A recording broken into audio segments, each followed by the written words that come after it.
வந்து பாத்தீங்கன்னா 2 வரலாற்று உண்மைகளை வச்சு நம்முடைய கல்கி அவர்கள் எழுதிய ஒரு கற்பனை கதை தான்.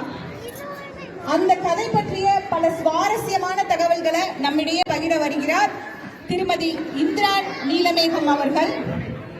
இவங்களை பத்தி இன்னும் சொல்லணும்னு சொன்னா, நம்முடைய தமிழ் பள்ளிக்கு முதல்ல விதை போட்டவங்க அவங்க தாங்க. விதை போட்டது மட்டும் இல்லாம அதுக்கு வீடும் கொடுத்து முதல்ல நம்மளோட தமிழ் பள்ளி நடக்கிறதுக்கு காரணமா இருந்தவங்களும் அவங்கதான். திருமதி இந்திரா நீலமேகம் அவர்களை அன்போடு மேடைக்கு அழைக்கிறோம்.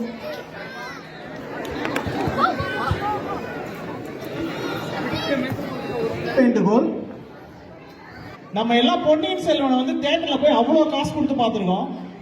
எத்தனை பேர் இங்க புக்கு படிச்சிருக்கோம்னு தெரியல. எனக்கு உண்மையாவே சொல்ல, நான் படிச்சது இல்ல புக்கை ஃபுல்லா.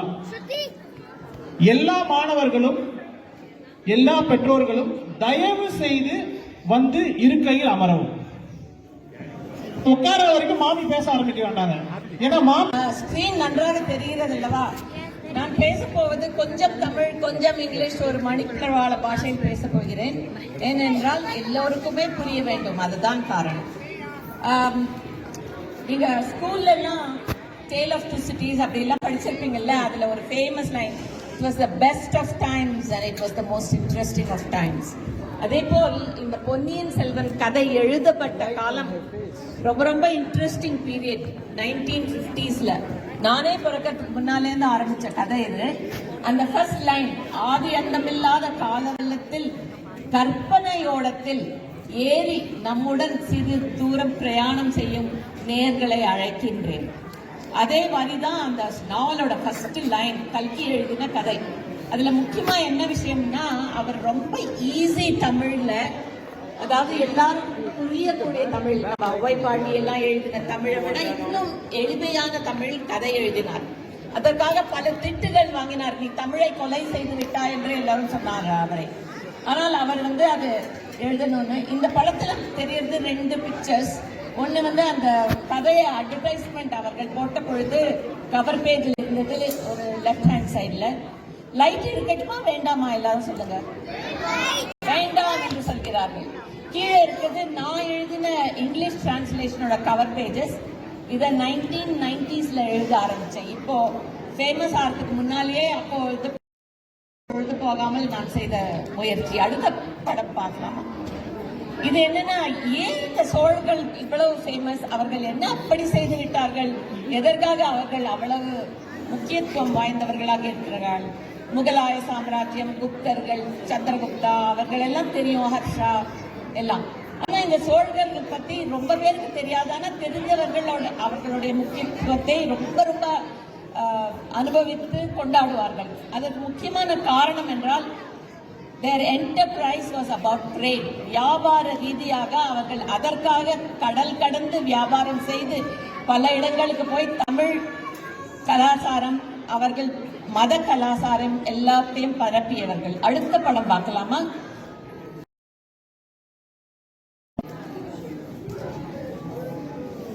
உங்களுக்கு ஆர்வம் இருந்தா கேளுங்க, இல்லைன்னா எப்படி இருந்தாலும் பரவாயில்ல. நம்ம கல்யாண கடைகள் எல்லாம் நடக்கிற போலதான் இது. ஓகே, இந்த படத்துல ஒரு முக்கியமான எது பாக்குறீங்களா? அந்த இந்தியன் ஓஷன் கீழே இருக்கு.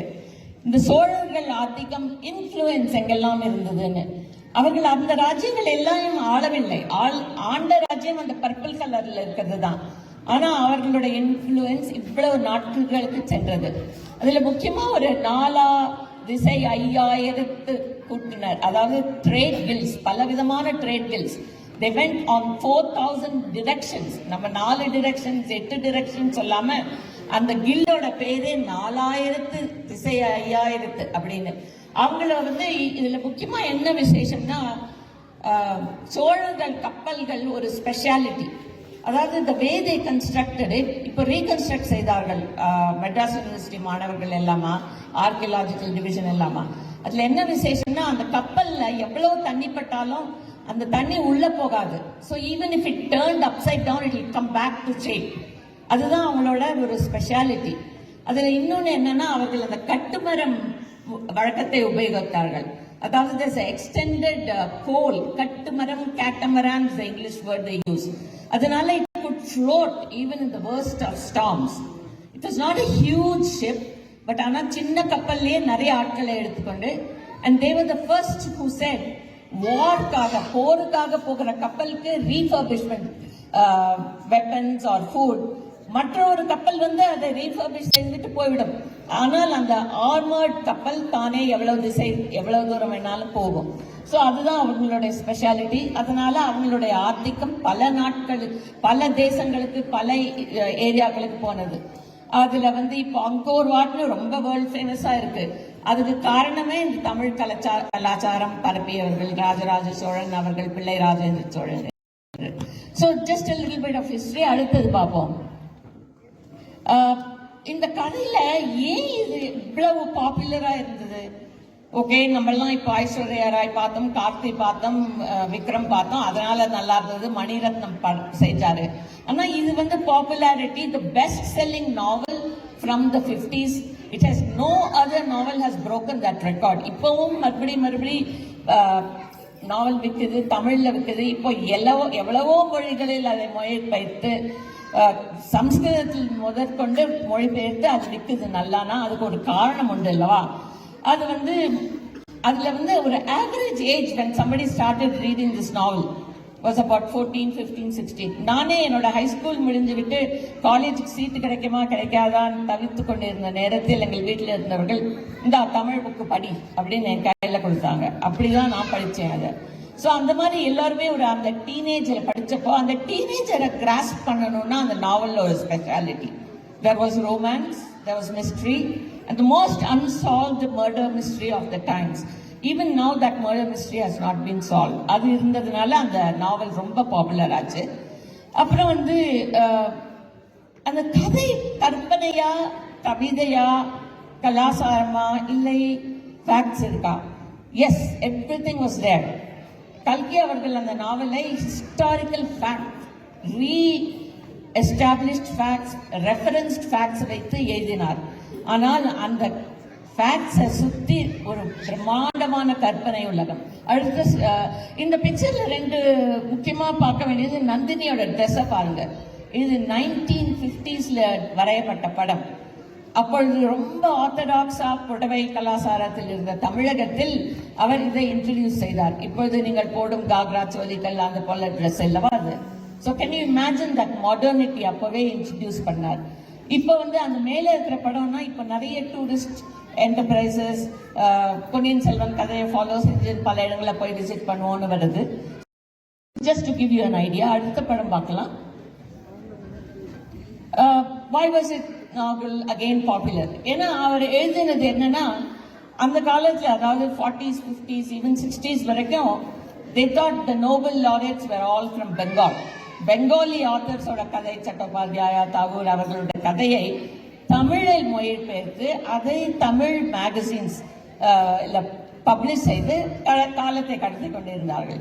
அதாவது நாவல் எழுத முடியுமா, கற்பனை எழுத முடியுமா, படம் எடுக்க முடியுமானா பெங்காலி அப்படின்னு செய்வாங்க. இல்லை பெங்காலியை விட்டுட்டு வேற போனதுன்னா of course Alexander Dumas, English novels, Jane Austen அவர்களை மாதிரி யாருமே, கீட்ஸ், ஷெல்லியை போல யாரும் கவிதை எழுத முடியாதுன்னு இருந்த காலத்தில் கல்கி அவர்கள் நாமும் தமிழர்கள், நாமும் எழுத முடியும், நமது கவிதையும் மெல்லது என்று இன்ட்ரடியூஸ் செய்தவர். ஈவன் கிளாசிக்கல் மியூசிக்ல தமிழ் இசையை இன்ட்ரடியூஸ் செய்தவர் கல்கி. ஸோ அப்போ அவர் சொன்னார், நீங்கள் உங்களுக்கு வாட்டர்லூ போன்ற பேட்டில்ஸ் பற்றி தெரியும், ஆனால் நமது செகூர் போர்க்களம், தக்கோலம் போர்க்களம் இது நடந்தது தெரியுமா? பானிப்பட்டை விட்டுவிட்டு தக்கோலத்திற்கு வாருங்கள் என்று கதையில் இன்ட்ரடியூஸ் செய்தவர் கல்கி. இப்பொழுது Ajanta, Ellora, Mamallapuram, fantastic frescoes and sculptures எல்லாரும் இட்டாலியன் ஃப்ரெஸ்கோஸை போல் உலகத்தில் இல்லை என்று சொல்லிக் கொண்ட காலத்தில் கல்கி அவர்கள் நமது அஜந்தாவை பாருங்கள், இது அழிவில்லா சித்திரங்கள், இதை போல் சிகிரியாவில் இருக்கும் சித்திரங்களை பாருங்கள், இதை போல கலை உண்டா, இதையும் ரெக்கக்னைஸ் செய்யுங்கள். அது தப்பில்லை, அந்த யூரோப்பியன் கலையெல்லாம் தப்பில்லை, ஆனால் நமக்கு ஒண்ணுமே தெரியாது என்று சொல்லாதீர்கள், நமக்கும் கலை, கலாச்சாரம், சிற்பம், ஓவியம் எல்லாம் இருக்கின்றது என்று இன்ட்ரடியூஸ் செய்தவர் கல்கி. தமிழ் என்று தோல் கொட்டடா என்று செய்தவர் கல்கி அவர்கள். Okay, let's go to next.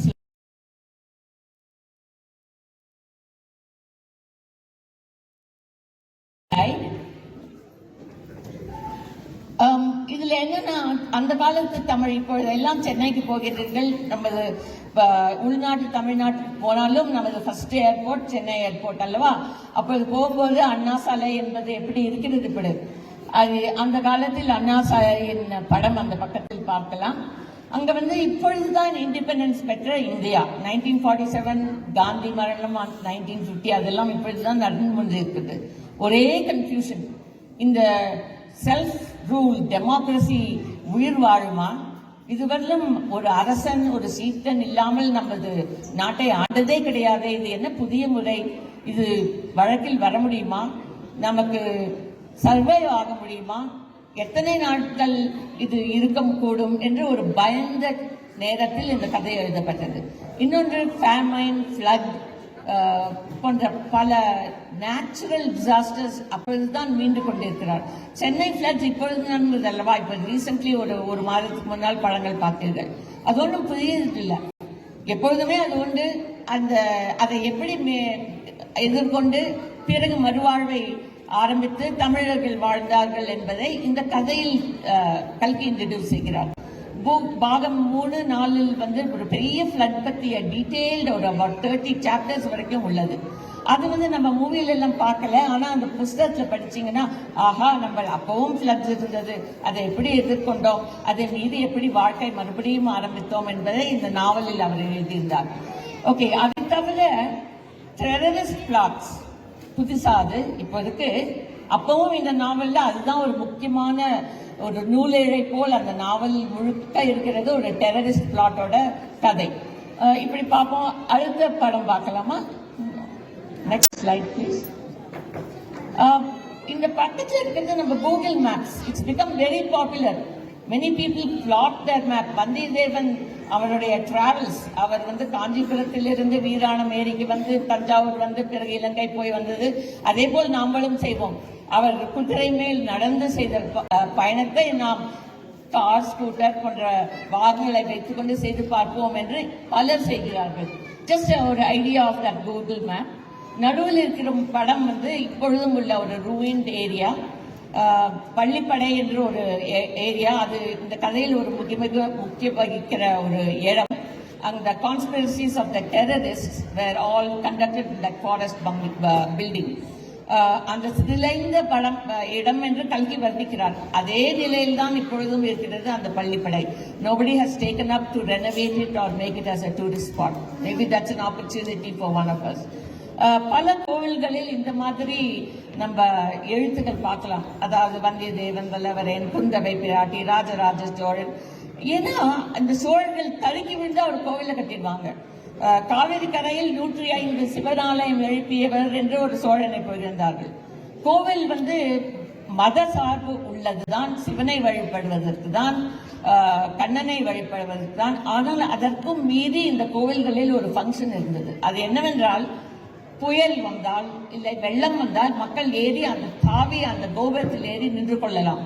புயல் அந்த கோபுரத்திற்குள் அவர்கள் சேகரித்து வைத்திருந்த உணவு அண்ட் சீடு மெட்டீரியல் இருக்கும். அப்போ அந்த ஃப்ளட் முடிஞ்ச பிறகு கீழே இறங்கி வந்து அந்த உணவை உபயோகித்துக் கொண்டு அந்த சீட்ஸை மறுபடி நட்டு மறுபடி பயிர் செய்து வாழ்க்கையை கண்டினியூ செய்வார்கள். அதனால அந்த கோவில்கள் had a different function, not just the worshipful function. அதனால் அவர்கள் காவிரி கரை எங்கும் இந்த மாதிரி கோவில்கள் கட்டினார்கள், கிராமங்கள் எங்கும். இட் வாஸ் லைக் இப்பொழுது ஏதான ஒரு டிசாஸ்டர் வந்தா ஒரு ஸ்கூல்லையோ ஒரு ஸ்டேடியத்திலேயோ போய் மக்கள் இருக்கிறார்கள் அல்வா, அதே போல் தான் அந்த ஃபங்க்ஷன் இந்த கோவிலுக்கு இருந்தது. அடுத்த படம் பார்க்கலாமா? இப்பொழுது one of the famous reasons why this novel was popular, ஏன்னா அது ரொம்ப பிடித்த நாவலா இருந்தது. காரணம், he described places that you and I could visit.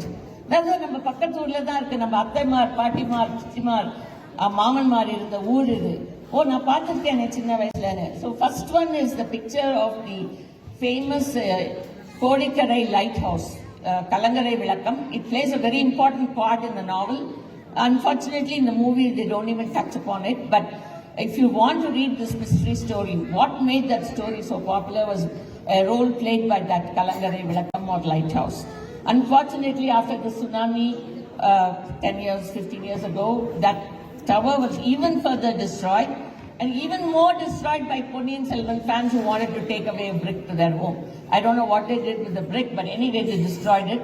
Eventually, Tamil Nadu government has put a fence around it. But that is what is left of the Kalangari Vilakkam.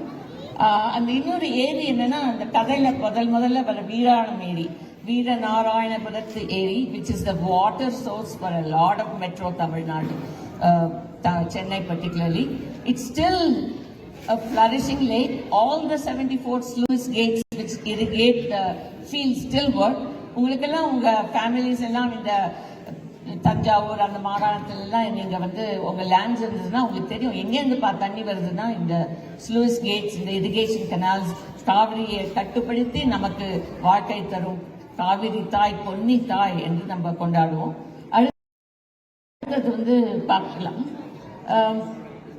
What did Kalki write? Was everything fiction? Was everything imaginary? எல்லாமே கதை தானா, கட்டுக்கதையா? இல்லை. அவர் வந்து நிறைய research செய்தார். ஒரு கல்வெட்டுல ஒன்று இருந்ததுன்னா, is there another source to confirm this historical fact? Was this a published article by one person or was it confirmed by a secondary, tertiary source? ரொம்ப ரிசர்ச் செய்தார். எப்பொழுதுதான் அவருக்கு நேரம் இருந்ததோ ஒரு மேகசினை நடத்தி, கவிதை எழுதி, மூவி ரிவ்யூஸ் எழுதி, அதை தவிர கட்டுரைகள் எழுதி, இதெல்லாம் செய்து கொண்டே இந்த நாவலுக்கு பேக்ரவுண்ட் ரிசர்ச்சும் அவர் செய்தார். ஸோ அதில் வந்து ரெண்டு முக்கியமான sources. Fortunately I have only one of them. One is Nilakanta Sastri's book. He wrote it as the Colas, C-O-L-A-S, Coca-Cola இல்லை, இது சோழர்கள். அதை பற்றி அவர் ஒரு எலாபரேட்டா 2 பெரிய வால்யூம், ரிசர்ச் வால்யூம்ஸ் இருக்கு.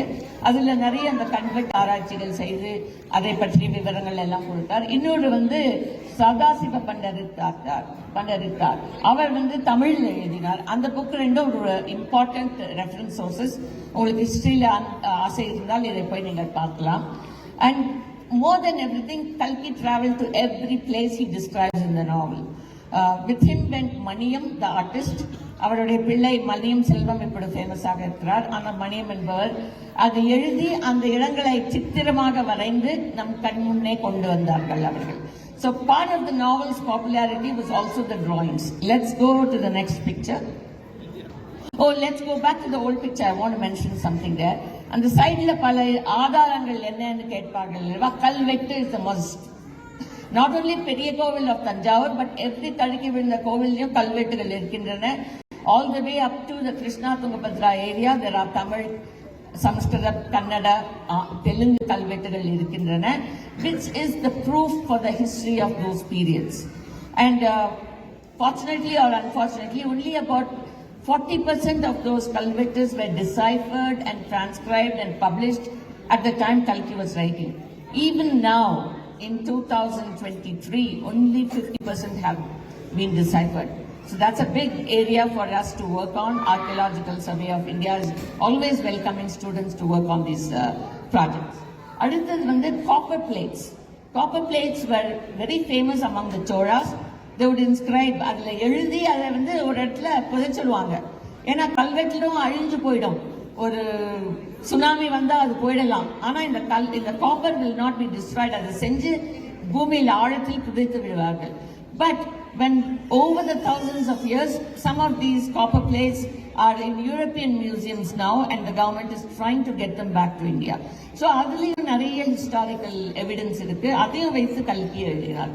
மூணாவது, அந்த கடைசியில் இருக்கிறது ஒரு ப்ளூ ட்ரங்க் பெட்டி. நீங்க பாட்டி தாத்தாவெல்லாம் பார்த்தீங்கன்னா, ஊருக்கு போனீங்கன்னா நம்ம அட்டத்தில் இருக்கும்ல, பார்த்துருக்கீங்களா அந்த மாதிரி ட்ரங்க் பெட்டி? எவ்வளவு பேர் பார்த்துருக்கீங்க? நிறைய பேர் பார்த்துருக்கீங்கல்ல.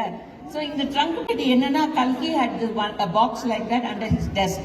அவர் ஆதாரம் சேர்த்தால் அதை எழுதி ஒரு நோட்டு புத்தகத்தில் எழுதி கொண்டு அந்த ட்ரங்க் பெட்டியில் வைத்துக் கொள்வார். அது எழுதும் போது மறுபடியும் ரெஃபரன்ஸ் கிராஸ் செய்து கொள்வார். அடுத்த படம் பா. Next slide. Little bit more of how these maps of travelogues were done. Let's go next. One of the most interesting facets was the drawings by Maniyam, the artist. That was not easy to do color printing in the 1950s, but the front page of the magazine or one center spread alone would be in color, the rest would be black and white prints. Here's a picture of Kundava and Manati going to consult the astrologer. Very, very important scene in the magazine, in the novel itself. This whole astrologer's part was totally cut off by Mani Ratnam. He didn't introduce it because he has other things to play important parts. Why was he important? Because Kundavai, she was a Arasiyalvadi. She ran the Chola Empire. She designed the framework of how the administration was conducted. So அவளுக்கு உதவி செய்தவர்கள் ஒற்றர்கள் பலர். இந்த ஜோடிடர் அவளுடைய ஒரு முக்கியமான ஒற்றர். Every kind of person would come to consult him, so he gathered information which he could share with her. So she did go to consult with him. வாழ்நட்சத்திரம் இருக்கே, என் தம்பி உயிர் வாழானா, என் அண்ணன் நல்லா இருப்பானா அப்படிலாம் கேட்டாங்க. ஆனா முக்கியமா she collected information about the people by talking to this ஜோதிடர். இன்னொரு முக்கியமான reason, this ஜோதிடர் introduces all the literature of Tamil Nadu at that time, and through his mouth Kalki brings in literature about Silappadigaram, Thirukkural. In fact, when Vandiyadevan meets the Jodhidar, he first learns about Thirukkural and says, அடுத்தது எனக்கு ஓய்வு கிடைத்தபோது முதல் காரியமாக நான் திருக்குறள் படிக்கிறேன் என்று he takes a resolution. So these are some of the important scenes in the book. We'll come to the movie, don't worry, I will not forget it. Next slide, please. This is a picture of Maniyam, the artist, drawing. There are some other pictures which I couldn't bring in because I wasn't sure of copyright rules. So what I could, as a free resource, I brought it in. And he was a fantastic artist. He studied in the Arts Academy in Chennai, which was in function even from those days. And he became the right hand for draw pictures for Kalki's novel. Adutha Padampa. What was the artwork that fascinated? Black and white la ivlo emotions, ivlo in depth ah kaata mudiyumana in padangal paranga. That is Vandiyadevan trying to climb the ladder where he's greeted by the maid in Nandini's palace. Remember that in the movie? It's beautiful. It's done in the movie too very well. Nandini is sitting in her boudoir with a lamp. Very fascinating, mesmerizing, sexy. When the first time Vandiyadevan actually goes to the palace to see her, there's that picture of her showing light and dark drawing. The couple which was caught in the whirlwind in the storm in the middle of the ocean. How is it depicted in black and white? Look at the beautiful artwork. Equally captured in the movie, but think of that when the media was less resourceful. அந்த காலத்திலேயே அவங்க வந்து இதெல்லாம் drawing மூலமா காட்டினாங்க. அவர் கல்கி தமிழ்ல எழுதினார், மணியம் அதை சித்திரமா வரைந்து நம்மளை கேப்டிவேட் செய்தார். அடுத்த more on Vandiyadevan, who Kalki didn't intend him to become the hero. He was going to make Rajaraja Arulmozhivarman as the hero, primary character. But somehow in the early stages, Vandiyadevan captured the heart of all the readers. And he became more and more, in fact, in the middle of the third book, he said, the hero நாம் பல நாட்களாக காணவில்லை, அவரை மறுபடியும் சந்திப்போமா, and he starts one of the chapters.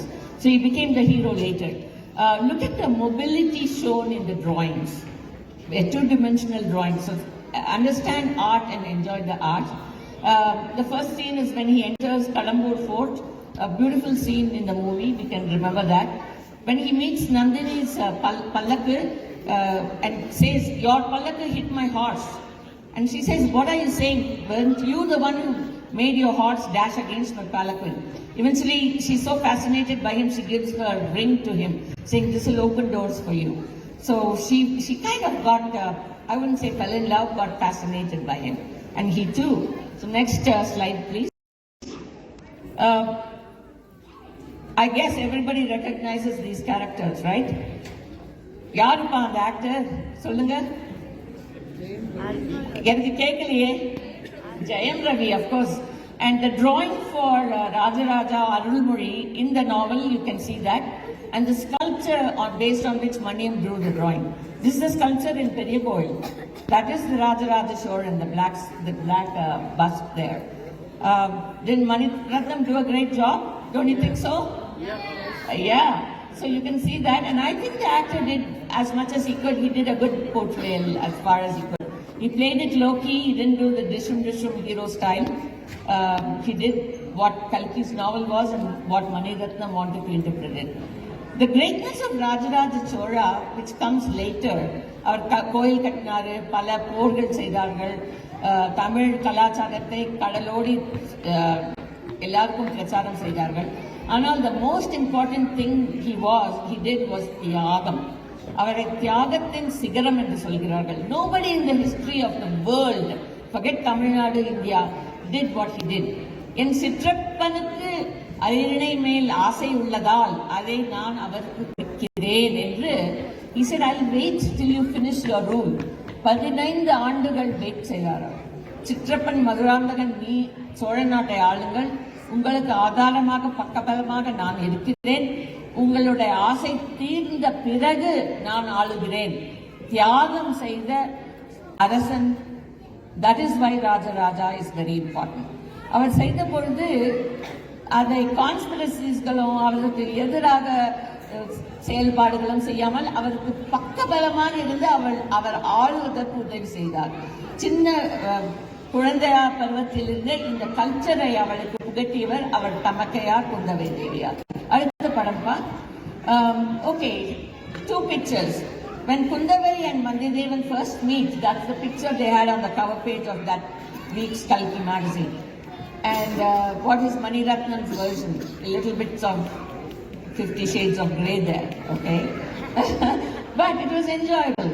Yes, they did fall in love. Did they marry immediately? No. There were many problems before they could get together. But they did do that.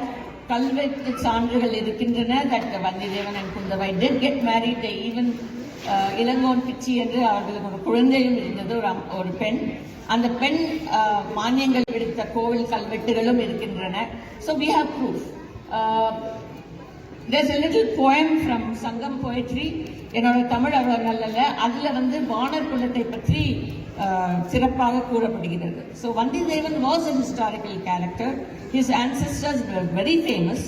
வானர் குலத்தில் ஆனா இந்த வானர் வல்லம் என்ற ஊர் எங்கே இருக்கிறது என்று யாராலையும் குறிப்பிட சொல்ல முடியலை. கல்கி கலையில் அவர் காஞ்சிபுரத்துக்கு நார்த்தாக தொண்டைமலத்தில் எங்கேயோ இருந்தது அந்த நாடு என்றும், சிலர் இல்லை அது இன்னும் காவிரி கரைக்கிட்டே இருந்தது அந்த நாடு என்றும் சொல்கிறார்கள்.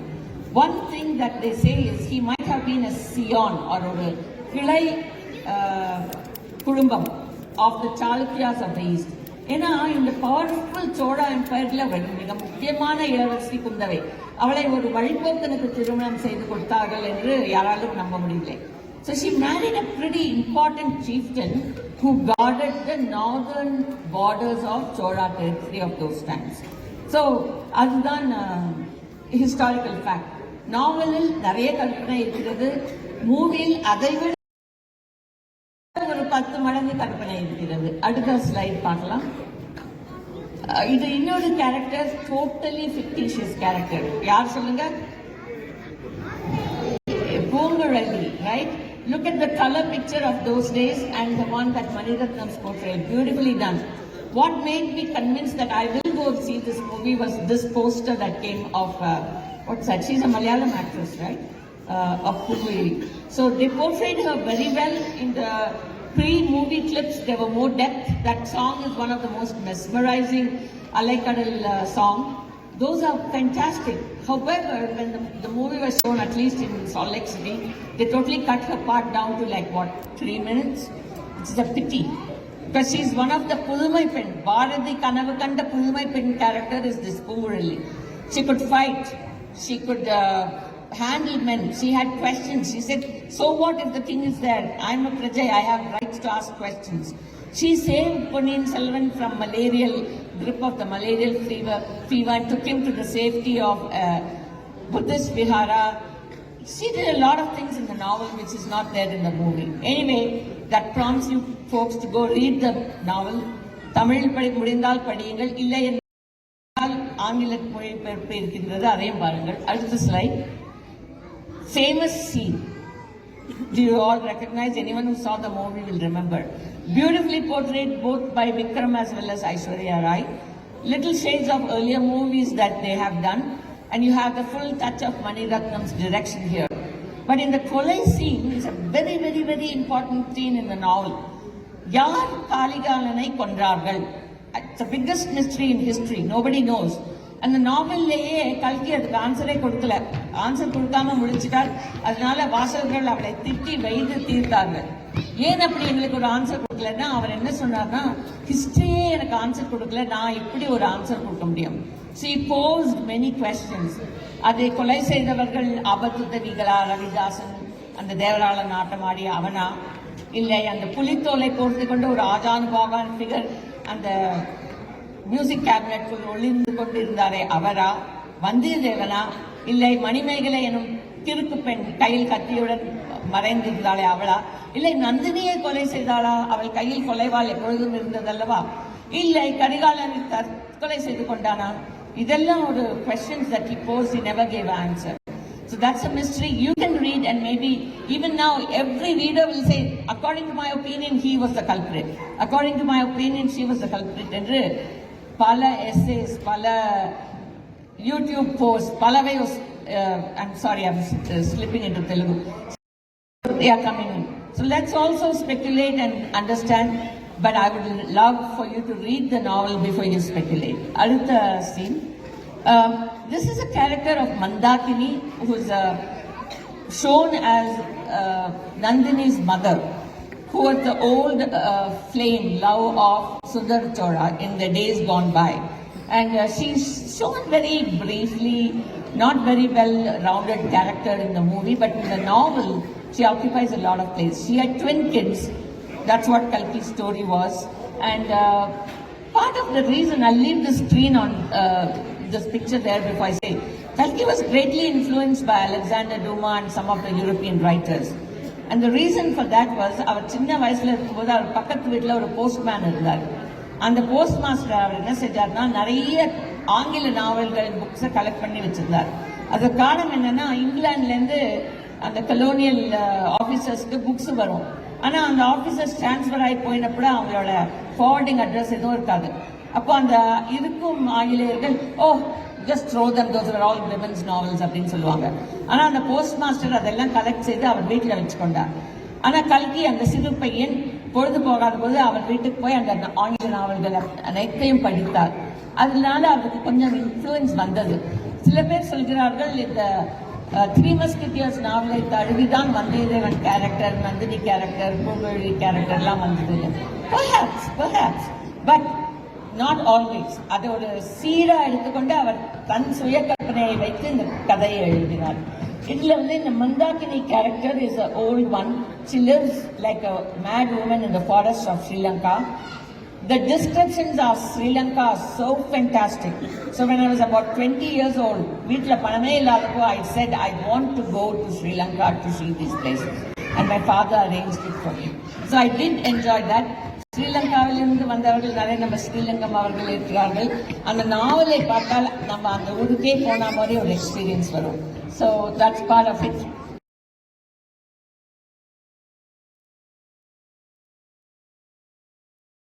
Next, and this is the last slide. There's a pillar in our temple, and it says that Rajaraja Cholan contributed to the building of the Sri Ganesha temple. If you have time, go see it. It just shows a cover picture of my first publication in 1990s. On the back page, which and I give my entire thanks to my spouse, Neelameggham அவர்கள் encourage செய்து கொண்டாடியதனால்தான் என்னால் அந்த பெரிய முயற்சியை செய்ய முடிந்தது. உங்கள் அனைவருக்கும் நன்றி. ராமையா, ரவி இவர்கள் எல்லோரும் என்னையே கூப்பிடுறீங்க. நிறைய ஆக்டிவிட்டிஸ்க்கு குழந்தைகள் செய்ய வேண்டிய நாட்டியம், நாடகம் எல்லாம் இருக்கு. அப்போ நம்மளையே எழுக்கிறீங்க. அப்போ இல்லை ஆண்டி நீங்கள் வந்து பேசுங்கன்னு சொன்னதுக்கு நன்றி. தேங்க்யூ.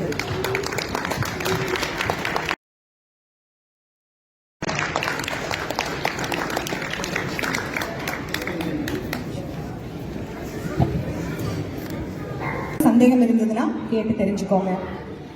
பொன்னியின் செல்வன் 6 பாகத்தை படிக்கிறதுக்கு நமக்கு ஒரு 6 மாசம் ஆகும். பொன்னியின் செல்வன் படம் 2 பாகம், அதை பார்க்கறதுக்கு கூட நமக்கு ஒரு 6 மணி நேரமாவது ஆகும். ஆனா வெறும் ஒரு அரை மணி நேரத்துல கல்கியினுடைய பொன்னியின் செல்வன் ஆரம்பிச்சு நம்முடைய மணிரத்னத்தோட பொன்னியின் செல்வன் வரைக்கும் நம்ம கிட்ட பகிர்ந்துகிட்ட பல சுவாரஸ்யமான தகவல்களை பகிர்ந்துகிட்ட நம்முடைய இந்திரா நீலமேகம் அவர்களுக்கு மனமார்ந்த நன்றிகள். இந்த மேடையில உங்க கூட நாங்க நிக்கிறதுக்கு இந்த தலைமுறையினர் வந்து பெருமைப்படுறோம். ரொம்ப ரொம்ப நன்றிங்க.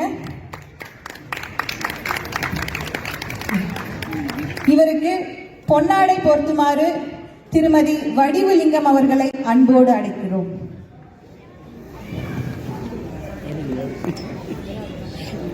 Oh, she's already there.